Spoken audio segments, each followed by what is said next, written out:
100 দিনের জব নিয়ে সিএস বলে দাও। যেটা ম্যাডাম আগেই বলেছেন সেটা আছে, আমরা ডিসেম্বর মাস থেকে এখন 5 মাস হয়ে গেছে, 100 দিনের কাজ আমরা টাকাটা পাচ্ছি না, সেটা 7,000 কোটি পেরিয়ে গেছে।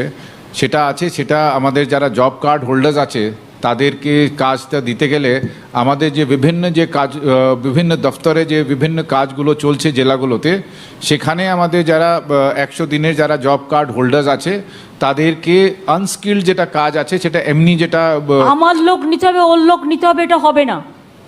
স্টেট জব কার্ড যারা হোল্ডার্স আছে, যেহেতু তারা টাকা পাচ্ছেন না, তাই তাদের প্রায়োরিটি দিতে হবে।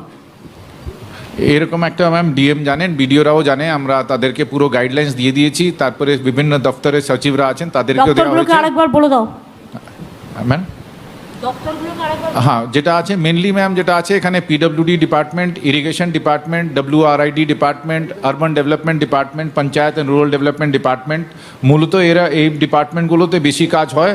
তারপরে যেটা আছে আমাদের স্কুল এডুকেশন ডিপার্টমেন্টে বিভিন্ন কাজ হয়, backward classes department, tribal department, তারপরে আছে MSME ডিপার্টমেন্ট, বিভিন্ন যে ডিপার্টমেন্ট মূলত এই ডিপার্টমেন্টগুলোতে, তারপরে পশ্চিমাঞ্চল উন্নয়ন ডিপার্টমেন্ট সেটা আছে। এখানে প্রচুর কাজ নেওয়া হয় প্রতি বছরই, এখনও কাজ অনগোয়িং কাজগুলো চলছে, নতুন কাজও নেওয়া হবে।